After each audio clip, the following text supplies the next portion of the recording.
From Bill Burr destroying angry pseudo-feminists. There's a lot of angry young men on the internet that are like, women can't be fun. Will you guys just fucking grow up and just sit down and write your own and come up with it? Start your own fucking show. To Jim Carrey risking it all to expose the dark side of woke Hollywood. A gang sign? Have you, Oh, like you don't know what it is.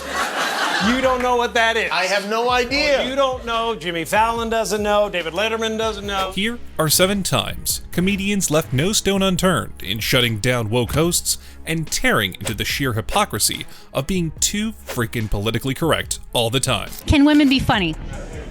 Yeah, of course. At the Montreal Just for Laughs festival, this girl asked Bill the question that could practically start a war. But some people just can't handle when someone actually says the right thing. Can they? Some people have a hard time saying yes, though. There's a lot of angry young men on the internet that are like, women can't be fun. Will you guys just fucking grow up and just sit down and write your own horse and come up with it? Start your own show. Have your own award show. Quit waiting around for other people to do shit for you. That's the fucking problem. See what I'm talking about? She definitely didn't expect that yes, and just redirected all her anger at the angry men on the internet. Pick a fight, lady. Who cares what people on the internet think? If you guys had your own big club and I was standing outside of it, you'd never fucking let me in. I'd start my own shit. You guys got to start your own. You got brains in there, right? Yes, absolutely. So write your own and quit your fucking whining. We're all eating a giant sandwich out here. Nobody cares. I don't care. Anyone with half a brain cell would have just stopped yapping at that point. But not this lady. Absolutely, but I'm an entrepreneur. I'm a web person. The fuck up. It makes no difference whether you got a dick or a twat. All right?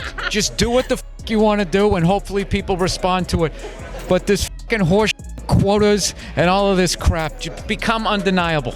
Go Bill. As for the angry young men on the internet, lady, well, this commenter summed it up perfectly for you. The angry young men on the internet are just trolling you. They aren't angry, they're laughing their asses off. Exactly. And Bill is making sure she remembers this lesson. When was the last time you went on stage and you so hard the person after you bombed? If you're doing that on a regular basis, people are gonna notice regardless of what you have between your legs. All right? Thank you, and God bless the United States of Canada. To be fair, the only angry young person was this woman. But you don't play this game with Bill Burr. Equal rights means equal roasting. And you know who else believes in equality no matter your gender or beliefs? Jimmy Carr. About Christianity. And it was very funny all the way through. And then you went, well, and people go to me, oh, and I'm going to paraphrase it and it's going to be terrible, but why don't you make a joke about Islam? And you go, because I'm not being mental. But then I go on to make a joke about Islam. Yeah. Immediately. But I did make a joke about Islam. Yeah. Jimmy's at trigonometry and the triggering questions are flying left, right, and center. But looks like this one question isn't sitting too well with him. Directly after that. Yeah, yes. But I'm loving Jimmy's face throughout this. Yeah. In a way that I felt it, when we tackle jokes about Islam. Oh my god, man, just speak up already. Nobody's gonna blow you up. I feel that we tiptoe around it more than... Not this guy. No, I've got loads of stuff about Islam. And actually a lot of... I just played Istanbul. I just played a Muslim country. That is the thing where I go, I'm a bit short for time, I've done jokes about Christianity, but I can't do jokes about Islam. And the crowd kind of go, You can low-key see the host's face start to wither. And honestly, it's hilarious. I go, well, fun fact, I'm not an idiot. So if you're sat there thinking, well, that's not fair, you joke about Christianity all day long, but you won't make the same sort of joke about Muslims. Well, then maybe, as a Christian, you should think about blowing something up. Yeah. It's fun. Dear hosts, why the hell are y'all being such buzzkills? Like, who hurt you, buddies? We all know Muslim people, they're fine. Yeah. Exactly the same as everyone else. Yeah. There's no sacred cows in my show. There's nothing that I'm like pulling punches or going, well, I don't want to stray too close to that. It's about what's the funniest thing I can possibly say. Nobody minds a little joke, right? But I kind of get the hosts too. Some waters are a bit too treacherous. What about this idea that particularly in more kind of progressive leaning comedy circles, the idea of punching down, where you're using your privilege to make fun of people who don't have as much power as you, and therefore this is wrong, offensive, evil, etc. Okay. Yeah. I don't know what they want. I don't really get it. I don't get the idea that a joke is a punch. I don't kind of agree with the premise. Well, that's one way to shut down folks who get a bit too sensitive. But hand the task over to Jerry Seinfeld, and he'll teach you how to do it with some real sass. What's your problem with Newman? I mean, why are you always so hostile to him? He seems like a nice guy. That's a great question. Right? That's your first great question. Foreign. Yeah. Because we never explained why I dislike Newman. And we're glad that nobody asked because I don't have an answer. Comedian Jerry Seinfeld sat down with Peter Lorre for what was supposed to be a chill interview over coffee. It started off smooth until the interviewer decided to steer the conversation into dangerous waters. I have noticed that most of the guests are mostly white males of 22 episodes. Yeah, that let's get into that. No, but you take a look over here, Peter. What do you see? A lot of whiteys. What's going on here? Like, seriously, buddy? You're sitting across from Jerry Seinfeld, a literal comedy legend, and you throw him the same old diversity curveball? Yeah, Jerry isn't playing this game. Oh, this really pisses me off. But go ahead. It really pisses me off. People think it's the census or something. I mean, this has got to represent the actual pie chart of America. Who cares? It's just funny. You know, funny is the world that I live in. You're funny, I'm interested. You're not funny, I'm not interested. No squirming, no sugarcoating. He shut it down with the smoothest mic drop ever. And I have no interest in gender or race or anything like that, but everyone else is kind of with their little calculating, is this the exact right mix? You know, I think that's, to me, it's anti-comedy. Period. Preach, Jerry. The internet is living for it. And this commenter nailed it perfectly, saying, it's weirdly awesome that Seinfeld is slowly becoming this figurehead against this modern, overly PC climate. Exactly, buddy. Jerry didn't just dodge the trap, he dismantled it. There are only a handful of people who have the guts to call out woke culture for the BS it is. Everyone else is too scared of getting canceled, but not Jeff Ross. Laughter's the best medicine. We've all heard that, Howie. And people go, well, how can you still do it with cancel culture? I go, that's all. If laughter's the best medicine, would you ever want who wants their medicine watered down? You want your medicine potent, name brand, full dose. Jeff and Hal are deep in a discussion about cancel culture, and, true to form, Jeff isn't scared to call it like he sees it, even if Hal might think otherwise. Well, I agree, but it works in front of the audience. I do personally have a fear of getting canceled, and you walk that edge even harder because an insult could be taken out of context. Even though I get where Howie's coming from, I've got just one thing to say to him. Things that they're looking at now, or the things that you or I might have done 15 or 20 years ago, a tweet, a video, something, a sketch we were in. Right. It could come up and then you're just canceled. Do you not think about that, or you don't give it? Okay, chicken jokes aside, the dude's got a point. Let's see what Jeff has to say. Not because I'm worried about getting canceled. It's more because I don't like to hurt people's feelings. That eats at me. The roast master general says, which is interesting. Yes.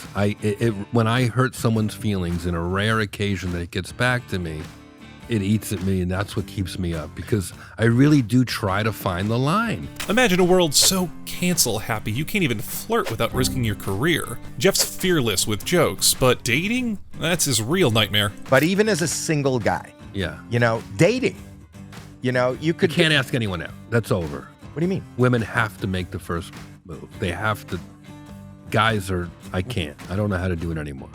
So if a woman wants to go out with you, she has to tell me, or she has to flirt. She has to tell me something. Man, this is scary and sad at the same time. Well, I'm really scared. I'm scared because I happen to be on what is considered, and I love my job there at America's Got Talent, but it's a broadcast network and it's ad supported, and so I feel like so stifled all the time. It's and even because you're on social media and you're popular on social media. Oh, poor Howie. And that's where most of this goes down. As you know, if you're at a comedy club or, one of our pop-ups outside, right, nobody gives a what you say. You could say Queen Elizabeth is the biggest cunt in England, and everyone will laugh.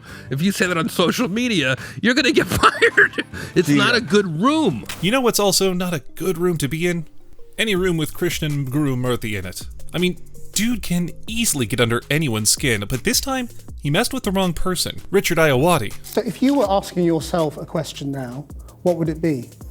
I mean, couldn't you get anyone else to come? Perhaps that would be the question. I mean, in a way, the book's a comic book about film, really. It's not a deconstruction of the idea of interviews, particularly. Hopefully, it's a container for jokes that is themed around film. British comedian and actor Richard Ayoade had just written a book and was at Channel 4 News to talk about it. But if there's one man who can steer an interview straight into chaos, it's Murthy. You know what happens now, in that normally in an interview like this, I ask you a few questions about your book. Yes. Because that's what you're trying to sell. Yeah. I'm not allowed to promote your book because of broadcasting rules. Of course. So I then ask you something serious. Yes. Now, the serious thing I'd like to ask... Which I will parry. And there it is, classic Murthy, going off the rails within 5 milliseconds of the interview. And I wonder, do you feel a very strong sense of being a role model for British Norwegians? I do, and I feel that Norway as a nation looks to me and my activities in many ways to marshal any kind of policies that they can drum up, and have been doing so for a while. In fact, they're starting to send me the Christmas tree rather than directly to Trafalgar. If there's one thing we know about Murthy, it's that he's pushy as hell. But do you think there should be more British Norwegians on British television? I think there should be more Norwegians everywhere. You can't move for Norwegians in this city, and I, for one, think it must be stopped. Richard, you're not giving Murthy the drama he wants, and he's not loving it. I don't dislike interviews. it's a bit more like, it's like commuting. I accept it as a part of this, but no one, loves it with all, but it's fine. I get that, but give me something in return. I mean, because the other part of you is, well, look. That was not a good chat-up line. Murthy, just shut up, will you, please? You are a rarity. I'm 10 a penny. In the entertainment industry right now. I'm not in the entertainment industry. I don't entertain people. And no industry can be built on my nasal voice. But you are, and you are young, Cambridge educated. 72. Had it been anyone else, they might be vibing with this, but Richard knows this kind of drama all too well, and he's not falling for it. Black, British. Sure. And that's quite a rare subset. Yes, it's a hell of a medical form. But you're not going there, while there's this massive campaign. Where should I be going? Well, no, what I mean is, Lenny Henry and David Harewood and all those people who are I know who other they black are. people in the entertainment industry. There are others, yeah. And here it comes, the classic clout-chasing question. Have been pushing this big campaign about diversity in television. Yes. And you're not going to go there as a subject. How do you mean go there as a subject? Well, do you go there as a subject? Well, I do personally. Where are yes. you? Where are you? I think there should be more, but now you're interviewing me. And, well, that's interesting. And that's fine. Ayoade has had enough of Murthy's drama, pushing for irrelevant answers, and he's about to obliterate him in T-minus 3, 2, 1. You see, what was interesting, I thought, about your interview with Tarantino, apart from, the notorious nature of the kind of I'm shutting you down, was the bit when he said, this is an advert for my movie. Exactly. That was the interesting bit, and that, to me, was the elephant in the room. In other words, the interview where Tarantino kicked your ass. Pushed through and tried to get him to talk about violence, which he wasn't going to do. But he was outraged that he could not advertise his film. And that, I thought, was very interesting, and is interesting about the essential lie of the interview situation. And you're sort of doing the same thing tonight, but... In a way, yeah. But Richard, thank you very much indeed for coming. Don't thank me, I've done nothing for you. Maybe this interview will actually wake Murthy up from his lunacy. This commenter perfectly summed it up saying, Richard Ayoade walked off without standing up, dropped the mic without holding one, and made Krishnan sweat without turning up the heat. That man is classy and wise beyond belief. Touché, buddy. Maybe Krishnan finally learned his lesson, but some people are just beyond hope. Kinda like the hosts of The View. Don't worry though, Rob Schneider has got the perfect solution for them. Well, what's happening? Well, No Apologies Media, my new company, we're going to do a all-ladies talk show that won't be like The View. Is it the opposite of The View? It could be, but we're just going to do a show that it'll be the opposite because this will be entertaining. Okay. It'll be funny. Wait. Are you telling me we might be getting a Rob Schneider approved, sass-laced, actually entertaining reverse version of The View? Oh, it's like a dream come true. Yeah, I'll have funny women on it. They're going to tell jokes and have funny stories and health and wellness. Is the idea to go after The View at the same time slot? Are you going, it's a competitor? We're going to compete with them, yeah. I don't know if it's the same time slot. We're not going to announce who's doing the show yet, but that's what's happening now. Imagine the sheer panic at The View when they realize that their polished, politically correct chatter has just been upstaged. Man, I can already see their faces fuming. Are you talking to people? Are you talking to famous people, women that you like? Yes, we have a lot of women we like, and it's household names, and you're gonna love it. It's gonna be fun. It's gonna be a funny show. Not gonna be like drowning people in politics. It's not gonna be shaming people and making people wince. Ooh, serving up some shade on the side now. Are we, Rob? Not saying we ain't loving it though. However, if there's one person who's gone down in history for throwing literal bombshells and exposing the so-called woke people of Hollywood and their hidden agenda, it's Jim Carrey.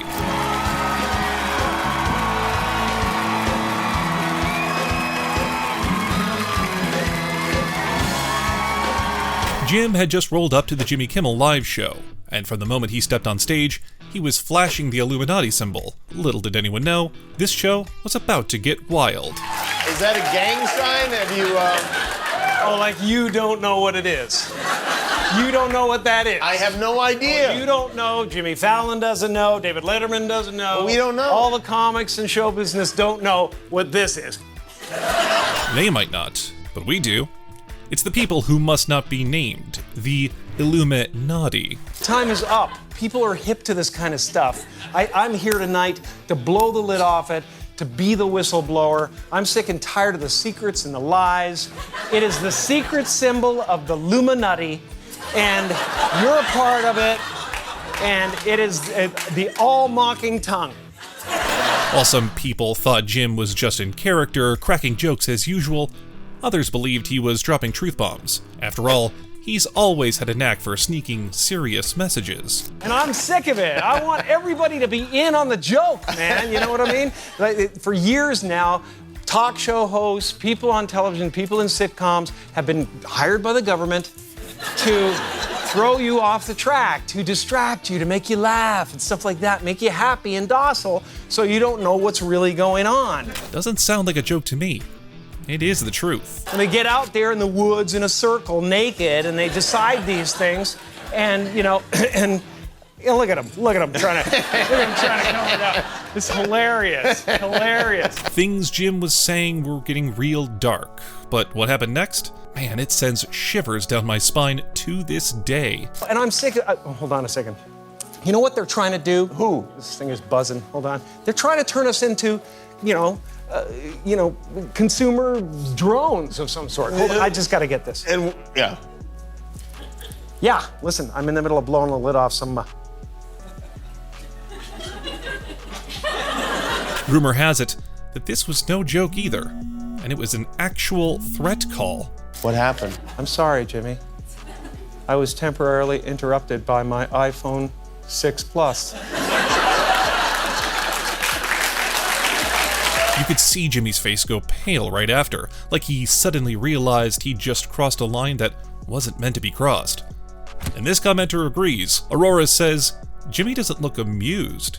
He looks nervous AF, and I can't agree more. They should all go to the theater. They should all go to the theater tomorrow and see it. Because we could use a good laugh. Ha ha ha ha ha. Creepy. Alright folks, if you like this video about comedians challenging the woke hosts, you'll love the one up next, so click here to watch.